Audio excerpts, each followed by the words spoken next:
मोटाई है पौधे की, और इसमें साइड ब्रांच है बहुत है। देखिए 1 2 3 4 5 6 7 8 9 10 11 तो यहाँ पर है। जी। और इसके बाद में ऊपर भी है। अगर जोड़े तो हम इसमें 4 फसल ले रहे हैं, 4 फसल अरहर को मिलाकर। और झाड़ की हाइट करीबन मेरे हिसाब से 8 फीट तो होनी हाँ जी, अभी झुक गया है झाड़, वजन में झुक गया है। यहाँ पे हाँ, जमीन के मान के चलिए पैर पड़ लेती है ये फसल, है ना। कितना अर्न कर लेते हैं वैसे आप 1 एकड़ में? जी अपना पिछले साल का पूरा जोड़ा था जी, तो शुद्ध बचत वही 1.25 लाख के समथिंग, और प्लस ही गई थी, 2 के समथिंग गई थी। अच्छा, 1 एकड़ में? हाँ, पूरे साल। नमस्कार किसान साथियों, आज की वीडियो में हम आपको अरहर की खेती के ऊपर एक डिटेल जानकारी देने वाले हैं। और आज हम आपको एक ऐसे युवा कृषक से मिलाने वाले हैं जो पिछले कई सालों से अरहर की खेती कर रहे हैं और परंपरागत विधि को छोड़कर नई तकनीक से अरहर की खेती कर रहे हैं। और 1 एकड़ में वो 10 से 15 क्विंटल के बीच में उत्पादन भी ले रहे हैं और 6 फसल भी कर रहे हैं। तो काफी अच्छी जानकारी आज की इस वीडियो में आपको मिलने वाली है। और किसान साथियों, अरहर की खेती में हमें कौन कौन सी बातों का विशेष ध्यान रखना चाहिए, इस पर भी आपको जानकारी मिलेगी। तो आप वीडियो को पूरा देखिएगा, बिल्कुल भी मिस मत कीजिएगा। और अभी तक आपने चैनल को सब्सक्राइब नहीं किया तो चैनल सब्सक्राइब कर घंटी वाले आइकन को जरूर दबाएं, जिससे कि आने वाली वीडियो का नोटिफिकेशन आपको मिले और आप उसका लाभ ले सकें। मैं हूं निखिल रजक, स्वागत करता हूं आपका आपके पसंदीदा यूट्यूब चैनल खेत किसान और गाँव में। किसान साथियों, आज हम नरसिंहपुर जिले के गाडरवारा तहसील के सूखा खैरी ग्राम में हैं और यहाँ पर हम भाई साहब से मिले हैं। तो सबसे पहले हम भाई साहब का स्वागत करते हैं हमारे चैनल पर। सर, आपका बहुत बहुत स्वागत है। धन्यवाद भैया। भाई साहब, सबसे पहले तो आप हमारे किसान दर्शकों को अपना शॉर्ट में परिचय दे दीजिएगा। जी, मैं उपेंद्र कौरव, ग्राम सूखा कैरी का रहने वाला हूँ, तहसील गाडावारा, जिला नरसिंहपुर। हमारे किसान भाइयों को आप ये बताइए कि आपने जो अरहर की जो फसल लगाई है, इसमें लाइन से लाइन की दूरी कितना मेंटेन किया है? 9 फीट है। 9 फीट है। और पौधे से पौधे की दूरी 1 फीट है। 1 फीट है। जैसे कि आपने बताया कि परंपरागत विधि को छोड़कर मैंने ये टेक्निक अपनाई, तो परंपरागत विधि में बीज कितना लगता था? उसमें 6 किलो से लेकर अपने 10 किलो तक लगता था 1 एकड़ पे। तो आपका बीज भी कम हो गया, मतलब कि आपने 2 kg बीज में 1 एकड़ में लगा दिया। अच्छा, आप हमारे किसान भाइयों को ये बताएं, यदि वो करना चाहते हैं तो खेत की तैयारी और ये पूरा जो आपका प्लॉट है, इसको तैयार करने के लिए उनको क्या क्या करना चाहिए? इसमें अपन नॉर्मल विधि से जो खेत तैयार करते हैं, प्लाऊ चलाना चाहिए। तो उससे क्या है कि जड़ों को नीचे विकास करने के लिए जगह मिल जाती है। और उसके बाद अपन बेड बना लेते हैं 9 फीट की दूरी पे, उस पर अरहर लगा देते हैं। और बीच में जो जगह बचती है उसमें अपन 6 फसल के तौर पे मूंग की बोनी कर देते हैं। मतलब कि आपने अरहर लगा दिया एक खेत में और स्पेस छोड़ दिया, उसके बाद में आप इसमें के बीच में भी फसल लेते हैं। बिल्कुल, ट्रैक्टर आसानी से निकल जाता है। अभी क्या होता है, किसान भाई अरहर की खेती करता है तो सिर्फ वो अरहर की फसल लेता है। तो आपने मतलब कि अरहर की फसल तो आप ले ही रहे हैं, इसके अलावा आप उसमें इंटरक्रॉपिंग करके मतलब दूसरी फसल भी ले रहे हैं। साल भर अगर जोड़े तो हम इसमें 4 फसल ले रहे हैं। फसल मान लें अरहर को अपन, उसके बाद अपन मूंग ले देते हैं। और मूंग इस गैप में इतनी निकल जाती है जो अपनी नॉर्मल खेत में निकलती है, वही उत्पादन इसमें आ जाता है। मतलब कि 1 एकड़ में कितना आ जाता होगा? 7 क्विंटल तक अपन निकाल चुके हैं। 7 क्विंटल। जी। और अरहर के यदि हम उत्पादन की बात करें तो कितना आता है? अरहर का अपन 10 और 12 क्विंटल ले चुके हैं 1 एकड़ में? 1 एकड़ में इस पद्धति से। और ऐसे में कितना लेता है किसान? इसमें थोड़ा कम जाता है। जैसे पिछली बार मौसम में कई किसानों का एवरेज 5 के समथिंग भी रह गया, बहुत कम रह गया। अगर पिछली बार मौसम नहीं तो खराब होता तो अपने और इनकी 15 तक जाने की उम्मीद थी, इतनी अच्छी फसल बनी थी। अच्छा जी। तो मतलब कि आपको एक बेनिफिट ये हो गया कि आपका दूसरे किसान से 5 से 6 क्विंटल अरहर ज्यादा निकल रहा है। साथ में आपने इसी में मूंग निकाल लिया। मूंग के बाद भी कोई फसल लेते हैं? मूंग के बाद अपन खरीफ की कोई भी फसल ले सकते हैं, जैसे अपनी ज्वार हो गई है, सोयाबीन हो गया है, अदरक है, मतलब कोई भी बरसात की फसल। इसमें क्या आसानी से निकल जाता है ट्रैक्टर, तो बखन नहीं करके ये कुछ मतलब कोई भी फसल लगा सकते हैं। तो जैसे कि अभी आपका जो प्लॉट है, मूंग लिया आपने, उसके बाद में कोई फसल ली? सोयाबीन ली था। सोयाबीन लिया था। सोयाबीन का कितना उत्पादन रहा? सोयाबीन का 5 क्विंटल का है। 5 क्विंटल प्रति एकड़। अब इसमें आप क्या करेंगे? इसमें एक फायदा है, जो अपन मार्च में लगाते हैं और जो अपनी जून में लगती है अरहर, तो जून वाली अपनी संक्रांत मतलब 15 जनवरी के बाद आती है। और इसके साथ ये फायदा कि 15 दिन पहले आ जाती है। मतलब इसको आपने लगाया कब था? जिसको लगाया था अपन ने मार्च के लास्ट हफ्ते में लगाया था। लास्ट हफ्ते में, मतलब मार्च में आपने लगाया? जी। जब अपनी मूंग लगती है, मूंग लगती है जब। जी। और उसके बाद में अब जिसकी कटिंग कब होनी है? एक तो अपनी जब मूंग रहती है खेत में, इसकी हाइट कम से कम इतनी रहनी चाहिए, अपने 1 बीता मान के चलें, तो इसको अपन खुटाई कर देते हैं। हाँ, मतलब कि इसकी कटिंग करना है। कटिंग करना है। जैसे कि आप यहाँ देख सकते हैं, देखिए किसान भाई, यहाँ पर इन्होंने पहली कटिंग यहाँ से की। जी। है ना। इसके बाद में यहाँ से ये साइड ब्रांचेस निकली। हाँ, नहीं तो सीधा पौधा बढ़ता अगर कटिंग नहीं करते तो। अच्छा, तो ये कटिंग करने का भी कोई टाइमिंग होता है क्या? बिल्कुल बिल्कुल। कौन से टाइम में करना चाहिए? जब अपन को पौधे की स्थिति देखते हैं, उसमें जैसे 4 कलियां आ गई, तो ऊपर वाली अपन 2 कली को खोंट देते हैं, तो वो नीचे से 2 कली से और ब्रांचेस निकाल देता है। अच्छा। फिर जैसे ही अपनी थोड़ी बाद में कटिंग थोड़ी और हाइट लेती, मान के चलिए इतनी बड़ी होगी अपनी, तो अपन ने जितनी भी उसमें शाखाएं निकली उनको सभी शाखाओं को फिर काट दिया। तो उसमें से फिर वो मतलब कि पौधा बढ़ना छोड़ देता है और फैलाव ले लेता है। अच्छा, मतलब साइड ब्रांचेस हाँ, ब्रांचेस जितनी रहेंगी तो अपना उत्पादन बढ़ेगा। अगर आप कितनी कटिंग करते हैं? इसमें अपन 3 करते हैं। 3 कटिंग। 3 कटिंग के बाद में आप उसको छोड़ देते हैं। अच्छा, हमारे किसान भाइयों को ये भी बताया अरहर की खेती में उनको और किस तरीके से काम करना चाहिए, मतलब कौन कौन सी बातों का विशेष ध्यान रखना चाहिए, जैसे कि इंसेक्ट का जो अटैक होता है वो कब कब कौन से इंसेक्ट का अटैक होता है? अब इसमें अपन ने 4 दिन पहले फर्स्ट स्प्रे किया है। अच्छा, मतलब तो पहले अभी तक स्प्रे नहीं किया था? जो अपने मूंग में स्प्रे होते हैं जी, तो वो तो अपन मूंग में डाल रहे हैं, इससे मतलब कोई मतलब नहीं अपन को, इसको तो खुद ही मिल रहा है वो। तो मूंग में तो वैसे भी 3 स्प्रे करनी पड़ती है हर किसान को, तो 3 स्प्रे मान के चलिए वो मिल जाते हैं इसको। एक आज सोयाबीन का मिल जाता है अपना, 1 या 2, एक किया था अपने सोयाबीन का, एक वो मिल गया। और मान के चलिए इसमें अब अपन ने पहला किया अरहर को। अच्छा, तो इसको अलग से पानी भी देना पड़ता है क्या? जैसे कि अभी जो फ्लावरिंग का जो पीरियड चल रहा है, तो इसमें अभी पानी का कुछ रोल रहता है? हाँ, मान के चलिए हफ्ते भर पहले इसका पानी हुआ है। तो किसान को इस समय फ्लावरिंग जब आता है उस समय पानी देना चाहिए? बिल्कुल, जैसे अपने 10% अगर फूल देखें जी, तो अपनी जैसे कली देखती है जी, तो उस टाइम पे फूल के लिए पानी जरूर लगाना चाहिए। उससे क्या अपनी कली की लंबाई और बढ़ जाती है, तो उसमें फूल और बढ़ जाते हैं ब्रांचेस में। अच्छा, मतलब फल ज्यादा सेट होता है? हाँ, ज्यादा सेट होता है। तो किसान भाइयों, जैसे कि आप अरहर की खेती करते हैं और इस समय यदि आपकी अरहर की कंडीशन इस समय की चल रही हो तो इस समय आप खुला पानी भी दे सकते हैं। वैसे तो खुला ही पानी देना चाहिए कि स्प्रिंकलर से? नहीं, इसमें हाइट में तो खुला ही देना पड़ेगा। अच्छा, अब इसको आप देख सकते हैं कि यहाँ तक था तो पानी अभी मान के चलिए हफ्ता ही भर हुआ है तो इतना जी 1 बीते के समथिंग बढ़ गया, तो यहाँ भी ये सेट होने लगा है। तो फिर से अभी और चल ही रहा है और बढ़ेगा जी। जी, तो ये बेनिफिट हो जाएगा। बिल्कुल बिल्कुल।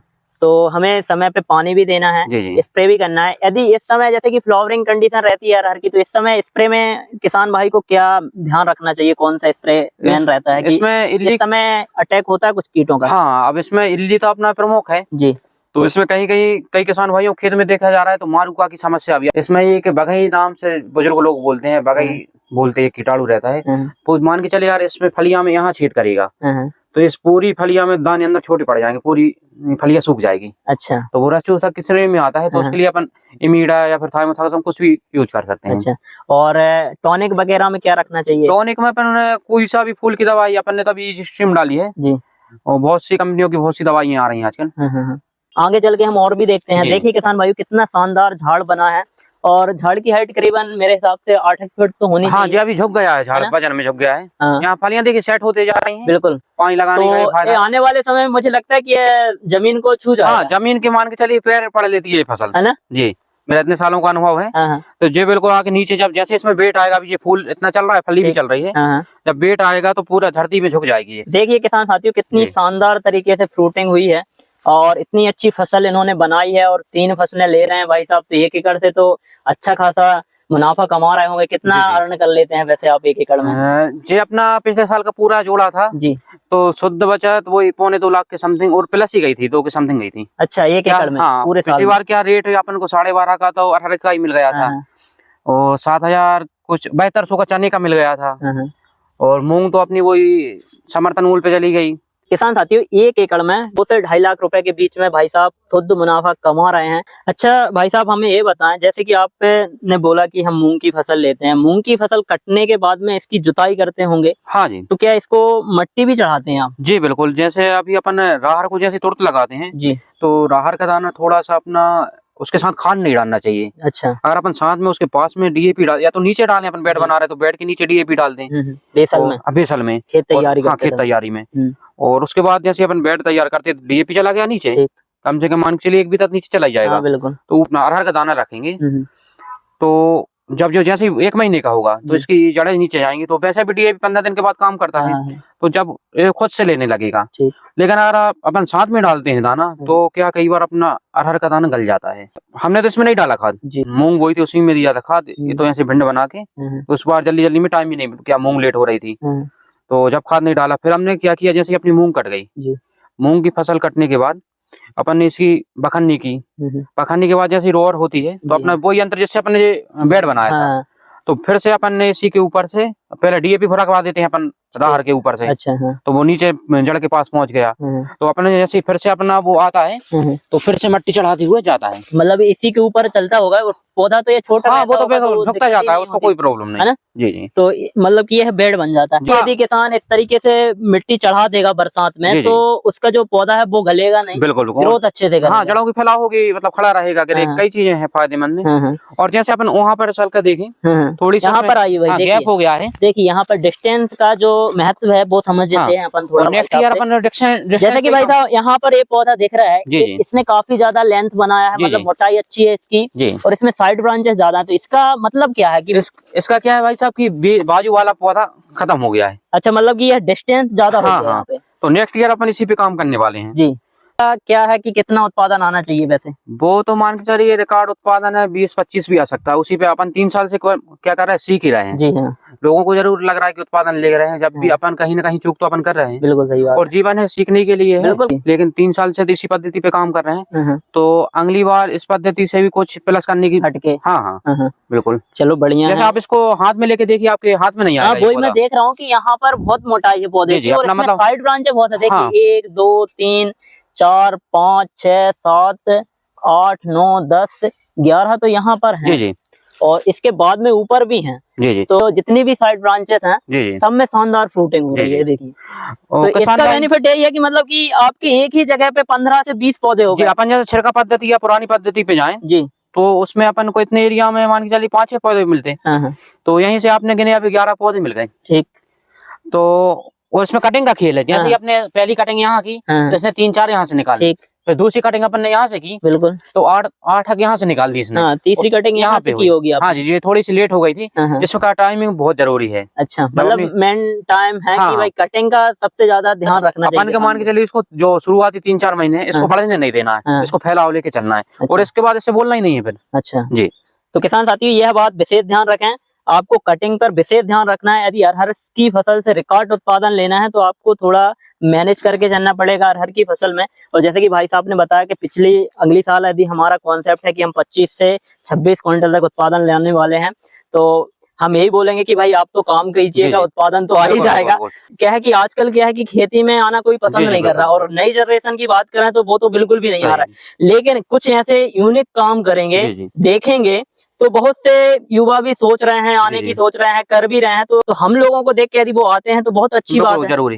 अब 2 साल पहले की बात बताएं, जो अपना गन्ना रखा उस खेत में अरहर थी। इस बार तो थोड़ी सी 19 फसल अपनी क्या है, पिछली बार भी इन खेतों में अरहर थी, वो तो अपने पिलाऊ चला के अपन को थोड़ा सा इस पे काम करना था, इसलिए अपन ने फिर से अरहर लगाई। तो थोड़ी सी 19 जरूर है, लेकिन मौसम सही रहा तो पिछली बार से उत्पादन बढ़ के आएगा पिछली बार। और इसमें आपको एक बात बताना और चाहता हूँ, 2 साल पहले अपने जो RN पटेल सर थे, डीडे साहब थे जी, तो वो लोग आए थे, आज तो शर्मा सर आए थे, तो उन लोगों ने अपने घर पे ही कार्यक्रम रखा था इसी अरहर के संबंध में। 100 किसान भी जुड़े थे, तो उनने यही बताया था जैसे आपका जैसे डिस्टेंस पे पौधा है, इसका आप एक वेट अलग निकालिएगा। अच्छा। तो मैंने एक पौधा खुद से अलग करवाया, तो उसका अलग वेट निकाला था, 1 किलो के प्लस आया था उसका वजन। अच्छा, एक पौधे से।